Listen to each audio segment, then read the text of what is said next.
My boyfriend shattered my heart, and that's when I quietly began dismantling his entire life. The affair he thought he got away with was only the spark. What followed was 8 months of silent sabotage where everything around him slowly fell apart without warning. And what I am about to reveal will show you why silent revenge is often the sharpest weapon of all. He begged me to forgive him as if cheating was just a small mistake. His eyes shook. His voice cracked. He said he still loved me. He said he would change. But what I felt wasn't love. It was the fear he had of losing the comfort I gave him. And in that moment, I understood something very clearly. He wasn't sorry for what he did. He was only sorry he got caught. I stood in front of him, calm in a way that even surprised me. No tears. No yelling. No asking why. I just looked at him and said, "Okay. Let's try again." A very soft sentence. But inside me, everything had shifted. It wasn't forgiveness. It was the moment I locked my heart and started counting down. I needed 8 months to save enough for a new place. I had calculated everything. My salary, my monthly expenses, how much I could keep aside. It all lined up like a plan written long before. 8 months. That would be the time I slowly destroyed his life, piece by piece. The same way he had shattered mine. I remember the first morning after we got back together. He hugged me from behind. Told me he was grateful I gave him another chance. I didn't respond. I just nodded. But the minute he turned away, I wrote the number 240 inches the corner of a notebook. 240 days. And I drew a small line next to it. Day 1. It felt like unlocking a game I already knew I would win. The funniest part is that he truly believed things were getting better. He started trying harder. Buying flowers. Washing dishes. Speaking more gently. He thought effort could erase what he did. But his efforts didn't touch me anymore. I watched him like someone watching a stranger rehearse a role he didn't even believe in. What he didn't know was simple. My calmness was his trap. The calmer I acted, the less he suspected. The less he suspected, the easier it was for me to do whatever I needed. I began observing everything. Where he left his keys. Where he charged his phone. His weekly habits. His appointments. Who called him. Every small detail was a weakness I could use later. There was no rush. No pressure. Revenge like this doesn't need explosions. It needs patience. Soon, he convinced himself our relationship was healing. He smiled more. He looked more confident. He told his friends we were doing great. I listened to him brag and felt only one thing. He had no idea I had already checked out of the relationship. He wasn't with me. He was with a shadow. One night, while he slept beside me, I lay still and thought about the next 8 months. Suddenly, everything became crystal clear. I didn't want to hurt him quickly. I wanted him to lose control of his life slowly. Lose his balance. Lose his confidence. Lose the image he built of himself. And in the end, lose me in a way he would never be able to understand. I had forgiven him with my mouth. But in my mind, revenge had already begun. Quiet. Steady. Impossible to stop. That same day, when he hugged me again and said, "I feel like things are finally okay," I smiled. A very small smile. A smile he couldn't read. Because from that moment on, those 8 months became the longest 8 months of his life. The first thing I learned was this. Ruining someone slowly doesn't start with big actions. It starts with tiny things. Things so small that even the victim doesn't realize they're being pushed off balance. And that's exactly how I began. The first week, I hid his keys. Not every day. Just enough to make him doubt himself. He'd walk around the apartment frustrated, opening drawers, checking pockets, repeating the same question over and over. Where did I put them? I watched him pace around and pretended to help. Sometimes I even suggested he should be more organized. He nodded. Embarrassed. That embarrassment was the first crack. Then I moved to his appointments. Dentist. Barber. A meeting he had been waiting weeks for. I canceled them one by one. Sometimes I rescheduled them to impossible hours. Sometimes I moved them months away. When he received confused calls asking why he canceled, he froze. He didn't remember doing it. He thought he was overworked, distracted, maybe even depressed. I didn't correct him. I just said, "You've been so stressed lately. You should rest." He believed me. Next came his packages. Every single box that arrived at the door, I opened. I didn't destroy anything. I didn't steal anything. I just removed the feeling of control. He hated it. He'd say, "Why does everything arrive opened?" I shrugged. "Maybe the delivery people check it?" And just like that, he started to distrust the world outside our apartment too. Then I took small amounts of cash from his wallet.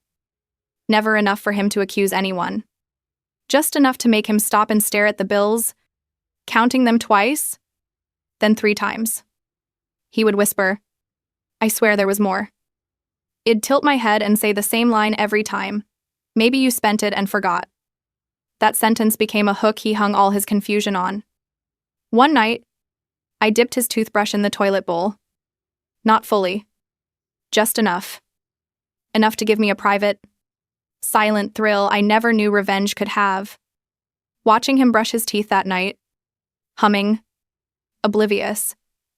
It was the first moment I realized how quickly a person can become the villain in someone else's story, and how easy it is to smile through it.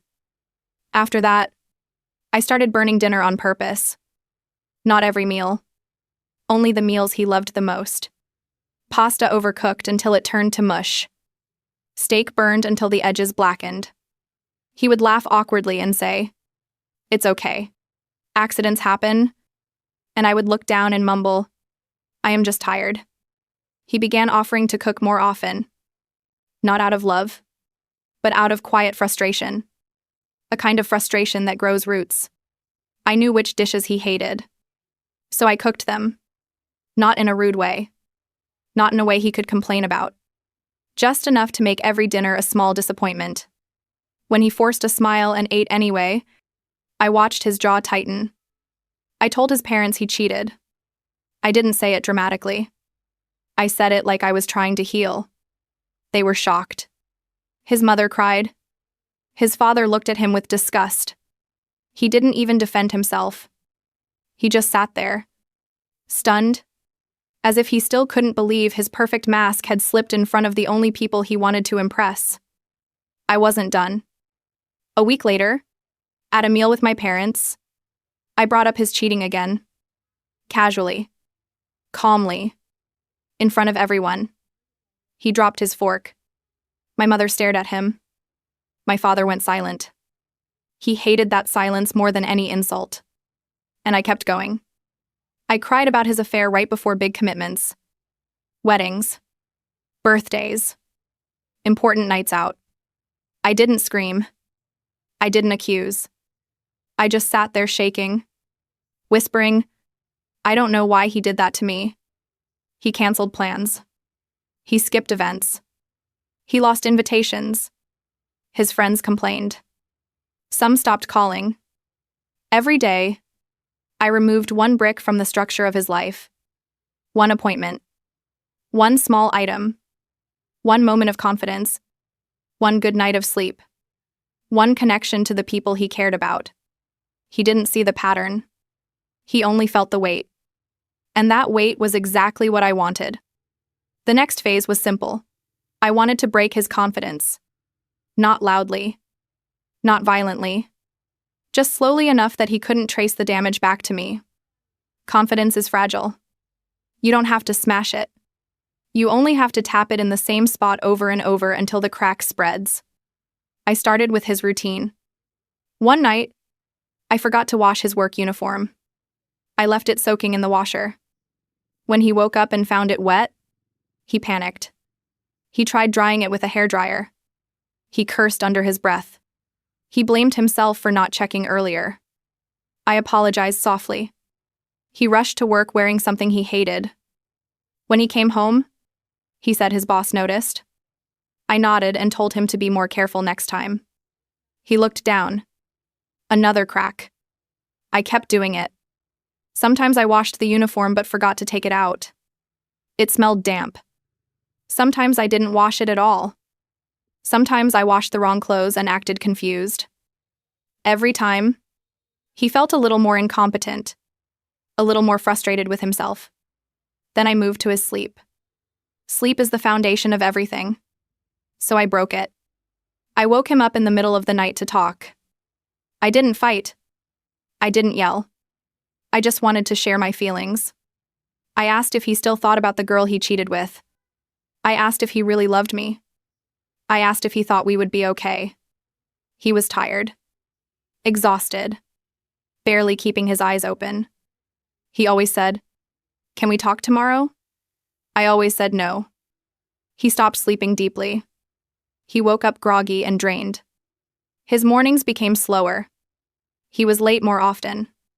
His mistakes at work increased. He blamed stress. He blamed himself. He never blamed me. Another crack. Next, I targeted the things he loved. His favorite shows. His music. His comfort choices. At night, when he wanted to relax, I picked a show he hated. Something long. Something slow. Something he would never choose. When he tried to change it, I acted hurt. I asked, "Do my choices not matter?" He backed off every time. And the more he watched what he didn't like, the less joy he found in his evenings. Then I became overly friendly with his friends. Not in a dramatic way.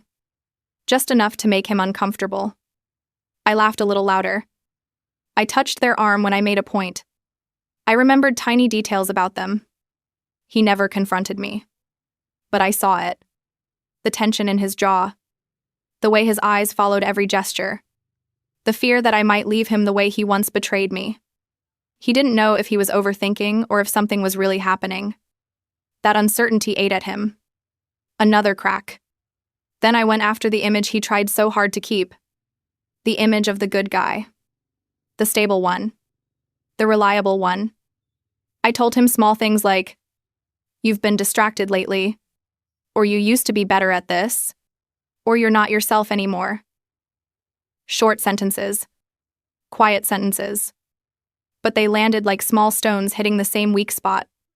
He tried to defend himself at first. Then he stopped. Soon he doubted even the things he was sure of before. His voice lost confidence. His shoulders curled forward. He apologized for things he didn't do. He hesitated before speaking. He watched my reactions like he needed permission to exist. The man who once cheated with confidence now questioned every step he took. And I kept tapping. I didn't need to scream. I didn't need dramatic scenes. I only needed time. And I had 8 months.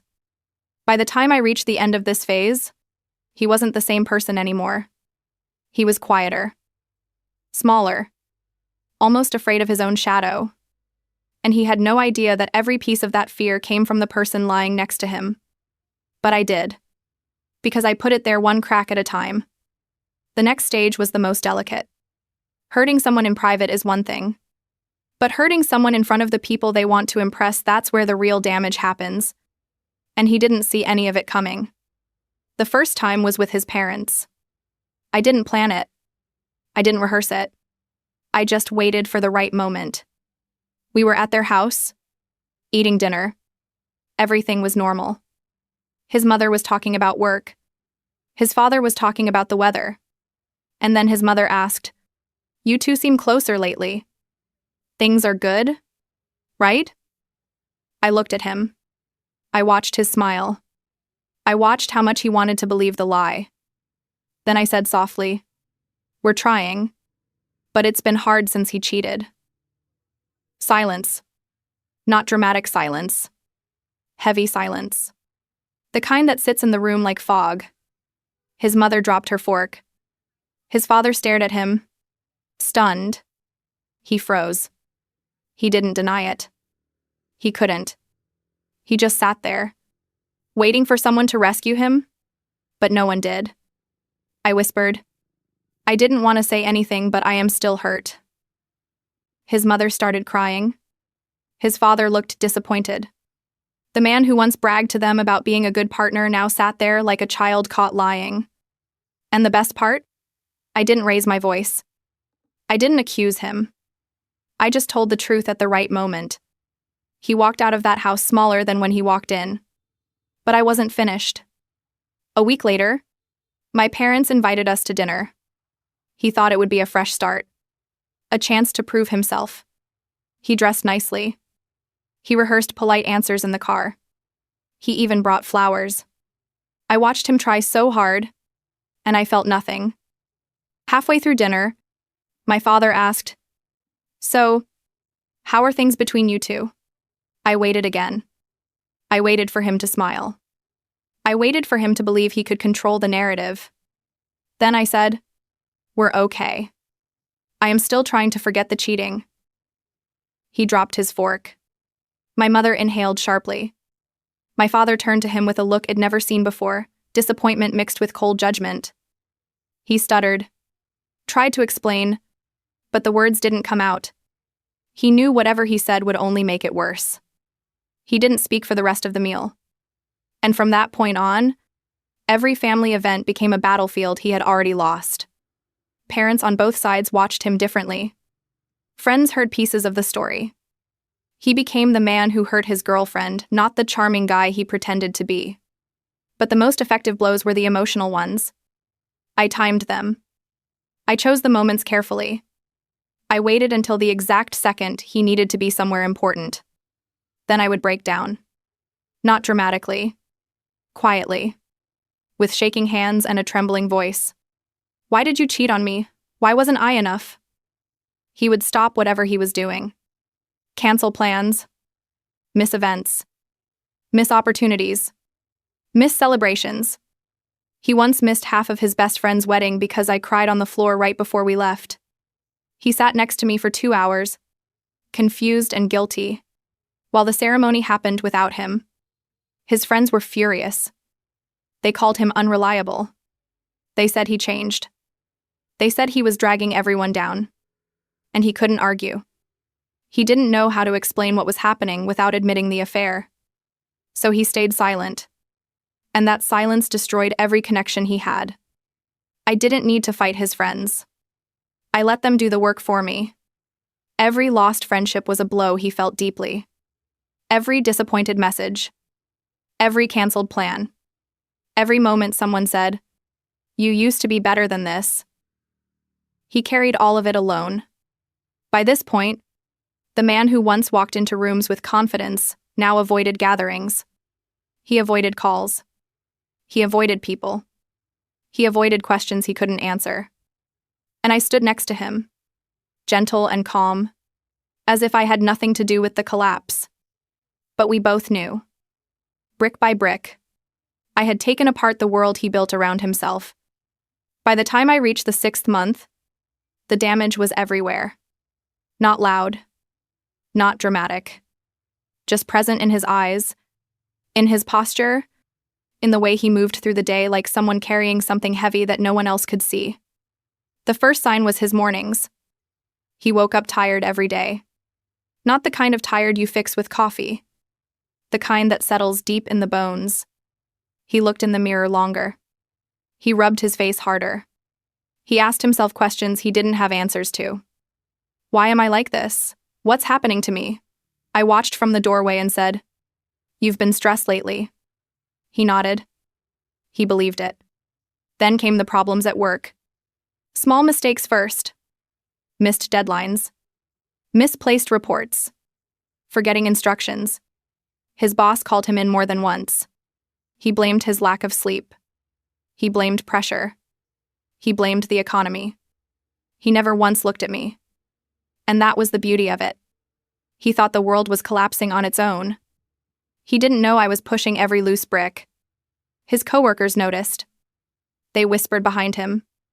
They said he was distracted. They said he wasn't the same. He came home upset, pacing the living room, trying to understand how he had changed so fast. I sat on the couch and listened. Sometimes I offered to make tea. He always said the same thing. I used to be better. I don't know what's wrong with me. Another drop of guilt. Another crack. His friendships fell apart next. The missed events, the canceled plans, the late replies, they all piled up. His best friend stopped calling first. Then two more. Then a group chat went silent. He pretended it didn't bother him, but I saw it. The way he stared at his phone. The way his thumb hovered over names he didn't dare text. The way he sighed when no one reached out. He asked me, "Am I a bad friend?" I said softly, "Maybe you're just overwhelmed." He believed that too. The isolation grew around him like a shell. He stayed home more. Spoke less. Smiled less. Laughed almost never. He became a quieter version of himself, smaller, dimmer, unsure. And then came the confusion. He started losing things every day. Keys. Receipts. Passwords. Simple things. Things he never lost before. He checked the same drawer 3 times. He walked around the apartment like he was searching for pieces of himself. I watched him retrace his steps, talking to himself under his breath. What's wrong with me? Why can't I remember anything? Why am I so scattered? And every time, I just said, maybe you need a break. He trusted my answer every single time. Then came the fear. A quiet fear. The kind that grows in the background. One night he asked, "Do you think I am losing it?" He didn't look at me when he said it. He looked down at his hands like they were something unfamiliar. I touched his arm gently. "You're just tired." He swallowed hard. He wanted to believe me. And so he did. Soon, he didn't trust his own mind. He second-guessed everything. He double-checked locks. Reread messages before sending them. Repeated stories because he forgot he already told them. He apologized for things that weren't mistakes. And the more he tried to hold himself together, the more he fell apart. By month 7, he was a shadow. He walked slower. Talked softer. He stared into space like he was trying to remember who he was before everything slipped away. When people asked him simple questions, he paused too long. When he tried to make decisions, he hesitated. He lived inside a fog, and I was the weather that created it. His collapse wasn't explosive. It wasn't dramatic. It was quiet. Soft. Steady. The kind of collapse that doesn't make noise because it happens from the inside out. And that was exactly what I wanted. Because when someone falls apart slowly, they never realize when the breaking truly began. They only know they are no longer the person they used to be. But I knew. I had taken away the pieces one by one until there was nothing left for him to hold on to. By the 7th month, the picture was clear. He wasn't the man he used to be. He moved through the apartment slowly, as if every room held a memory he didn't want to face. He apologized for things he didn't do. He questioned his worth. He questioned his mind. But the truth was simple. He wasn't falling apart because of me. He was falling apart because of what he had done, and because deep down, he knew he never fixed it. And that was the moment I realized I no longer cared about revenge. What I cared about was leaving. I started packing weeks before the final day. Quietly. Softly. One drawer at a time. My winter clothes first. Then the books he never noticed I stopped reading. Then the shoes I kept under the bed. Every night, after he fell asleep, I added one more thing to a suitcase hidden in the back of the closet. He never checked. He never asked. He was too wrapped up in his own confusion. I planned everything down to the hour. The moving truck. The new apartment contract. The day he would be at work. The time he usually left the house. When I looked at the calendar and saw the date circled in red, something inside me went quiet. Not angry. Not bitter. Just quiet in a way I hadn't felt in years. The night before I left, he told me he was scared. Scared of losing me. Scared of losing himself. He sat on the edge of the bed and whispered, "I don't know what's wrong with me." I looked at him for a long moment. He was small, tired, a shadow of the person who once hurt me without hesitation. And for the first time, I felt nothing. No hate. No love. Just the kind of softness that comes when you finally let go. Morning came. He left for work at 7:42 a.m., the same time he always did. He kissed my forehead before leaving, and I let him. Then the door closed, and the apartment became still. I stood in the middle of the living room and took one slow breath. This was it. I opened every drawer, collected the last items, packed the final bag. I moved like someone who had rehearsed this scene 100 times, because in my mind, I had. By 9:15 a.m., everything of mine was gone. I didn't leave a note. I didn't leave a message.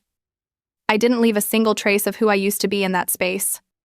I walked out of the apartment, locked the door behind me, and held the key for a few seconds. It felt strange knowing he would return home to a place that looked the same but felt empty. He would check every room. He would call my name. He would search for signs. He would wonder when the leaving began. He wouldn't know it started months ago. When I dropped the key into the mailbox slot, it made a small metallic sound. Soft. Final. A sound that meant the story was over. I didn't look back. On the drive to my new apartment, I didn't cry. I didn't shake. I didn't replay anything. For the first time in a long time, my mind was calm. The world looked different. Lighter.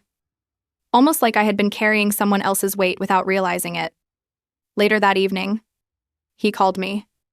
4 times. Then 8. Then 12. He texted. He begged.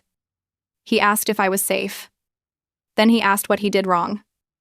And when the silence kept stretching, he finally asked the question that had been waiting for him all along. When did you stop loving me? I didn't answer. Not because I wanted to hurt him, but because nothing I said would help him understand. Sometimes the most powerful ending is silence. Sometimes disappearing is the only closure you need. And sometimes the quietest exit leaves the loudest echo. That day, I became a ghost. And for him, the haunting had only just begun. The first night in my new apartment felt strange. The room was small. The walls were bare. The air smelled like paint and dust. But for the first time in a long time, I felt safe. I sat on the floor with my back against the wall and listened to the silence. Real silence. Not the heavy kind that filled our old apartment. Not the kind shaped by guilt and broken trust. This silence was soft. Clean. Almost comforting. I thought leaving would feel like victory. It didn't. It felt like closing a door on a version of myself I no longer recognized. The woman who stayed. The woman who planned.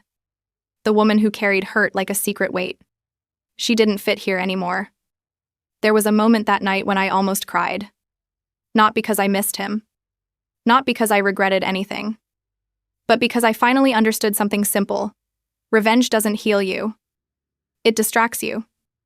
It gives you something to do with the pain, but it doesn't erase it. Healing is what happens after the door closes. Healing begins in the quiet. He texted me again the next morning. Long messages. Short messages. Questions. Regrets. Promises. He said he would do anything to fix things. He said I was the best thing that ever happened to him. He said he didn't know how to live with himself. I read his words. Not with anger. Not with satisfaction. Just with a calm I didn't expect. For months, I had been part of the chaos. Now the chaos didn't belong to me anymore. It was his. Only his. And that was the truest ending I could have asked for. I didn't reply. Instead, I made coffee. I opened the window. I let the morning air fill the room. I stood there and breathed like someone who finally had space. Days passed. Then weeks. His messages slowed. The apologies turned into long silences. Then into short, confused attempts to understand. And eventually, into nothing. Every time he reached out, I felt the distance grow. Not because I pushed him away, but because I was already gone. People talk a lot about closure. They say you need a final conversation, a final explanation, a final moment to tie everything together. But the truth is much simpler. Closure isn't something you get from the person who hurt you. Closure is what happens when you stop needing their version of the story. My closure was the day I didn't check my phone for his messages. My closure was the day I stopped replaying our arguments. My closure was realizing that I didn't want him to change. I just wanted myself back. I learned something important in those months alone. People think heartbreak destroys you. But sometimes heartbreak rebuilds you. It forces you to look at the parts of yourself you ignored. It forces you to sit with the pain long enough to understand why you let someone break you in the first place. Revenge didn't make me stronger. Leaving did. Silence did. Choosing myself did. I don't pretend I handled everything perfectly. I didn't. I was hurt. I was angry. I was carrying emotions I didn't know what to do with. But when I finally walked away, I understood the real lesson. You can't control what someone does to you, but you can control who you become after they do it. One morning, months later, I woke up before sunrise. The room was quiet. My chest felt light. And for the first time, I realized I wasn't thinking about him at all. I wasn't thinking about the past. I wasn't thinking about what I lost. I was thinking about what I gained, a sense of self I didn't know I had. He once asked me, "When did you stop loving me?" I never gave him an answer. But the truth is this. I stopped loving him the day I realized I deserved a life where I didn't have to carry someone else's damage just to feel wanted. And that's the thing no one tells you. Sometimes the most powerful revenge isn't breaking someone. It's becoming someone they no longer have the privilege to know.